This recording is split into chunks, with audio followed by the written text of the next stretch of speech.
आज शाहीन बाग में अतिक्रमण के खिलाफ बुलडोजर चलना शुरू हुआ है। जैसे ही बुलडोजर वहां पहुंचा, अतिक्रमण की कार्रवाई शुरू हुई। आम आदमी पार्टी के नेता, कांग्रेस के नेता वहां पे पहुंच गए और पूरा मामला सियासी हो गया। हमारे साथ बात करने के लिए बीजेपी नेता मनोज तिवारी हैं। मनोज तिवारी जी, अमानतुल्लाह जो विधायक हैं वहाँ पे, उन्होंने कहा कि हम खुद तोड़वाएंगे और ये सब कुछ जो है गलत तरीके से हो रहा है। मतलब वहाँ पे एक तरीके का प्रोटेस्ट हो गया, पॉलिटिकल प्रोटेस्ट हो गया जब ये बुलडोजर वहाँ चला। आप क्या कहना चाहेंगे? वो ये इस तरह का विपक्ष बार बार आरोप लगा रहा है कि जानबूझ करके, पहचान कर करके अतिक्रमण किया जा रहा है। देखिए, पहले तो आपको बता दूं कि दिल्ली में पिछले 18 साल से बुलडोजर की कार्रवाई चल रही है। इसके लिए सुप्रीम कोर्ट ने मॉनिटरिंग कमेटी भी बनाया। मॉनिटरिंग कमेटी ने भी बहुत बुलडोजर चलाया। उसके बाद मॉनिटरिंग कमेटी के कार्य को परफेक्ट नहीं पाया सुप्रीम कोर्ट ने। आपको याद होगा, ये लोग घरों को भी सील करते थे। ये सड़क के अवैध इंक्रोचमेंट को मुद्दा न बना के ये घरों पे बुलडोजर चलाते थे। हम सब ने नरेंद्र मोदी जी को, देश के यशस्वी प्रधानमंत्री जी को, गृह मंत्री जी को ये बातें बताईं और दिल्ली के अनऑथराइज कॉलोनियों के घर को भी हमने पक्का कर दिया। अनऑथराइज का कलंक मिटा दिया मोदी जी ने दिल्ली के घरों से। लेकिन सड़क तो खाली होनी चाहिए, सड़क का अवैध अतिक्रमण तो हटना चाहिए। सड़क का अवैध अतिक्रमण पूरे हजारों लोगों को तकलीफ देता है।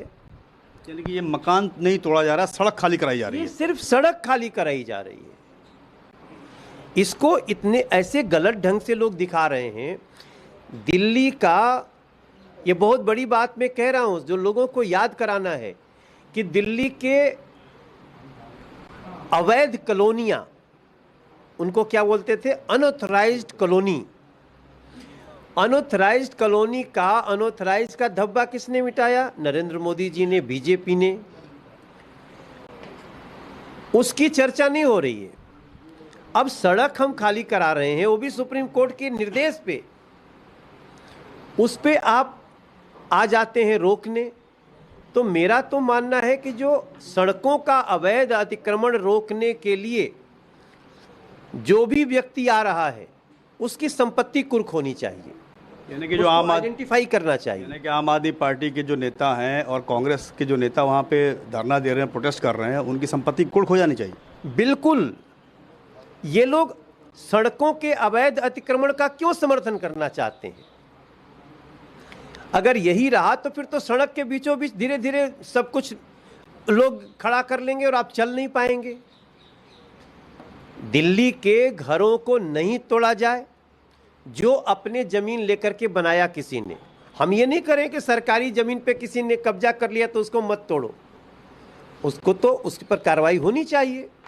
और सड़क जो अवैध अतिक्रमण है, उसको, उसके आड़े जो भी आता है, उसकी संपत्ति कुर्क होनी चाहिए, चाहे वो मनोज तिवारी ही क्यों न हो। लेकिन आरोप ये लगा रहे हैं लोग कि इस पे अतिक्रमण की आड़ में आप राजनीति कर रहे हैं, क्योंकि दिल्ली में चुनाव होने वाले हैं। अब आप बताइए, ये ऐसा नहीं लग रहा है कि ये सर्कस के कलाकार सब आ गए हैं और वही ऐसा बात करें?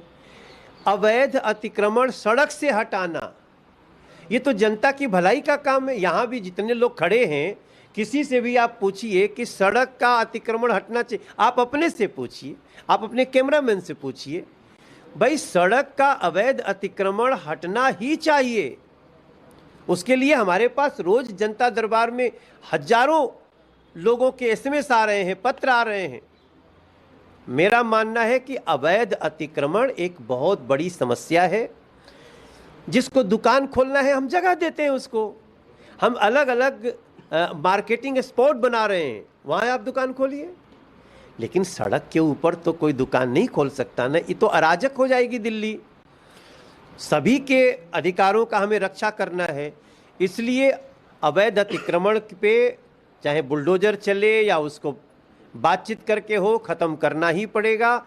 जो लोग इसका राजनीतिक फ़ायदा ले रहे हैं, जो इसका विरोध कर रहे हैं, उनके ऊपर कार्रवाई होनी चाहिए, उनकी संपत्ति कुर्क होनी चाहिए और उन लोगों को कानूनन जितनी सजा हो होनी चाहिए। बहुत बहुत धन्यवाद। तो ये थे मनोज तिवारी, जिनका कहना है कि जो अतिक्रमण की कार्रवाई चल रही है उसमें जो लोग भी उसको रोकने की कोशिश कर रहे हैं या फिर जो लोग उसमें राजनीति कर रहे हैं उनके खिलाफ सख्त कार्रवाई होनी चाहिए, यानी कि उनके खिलाफ भी सख्त कार्रवाई होनी चाहिए। प्रशांत देव, न्यूज़ 24, दिल्ली।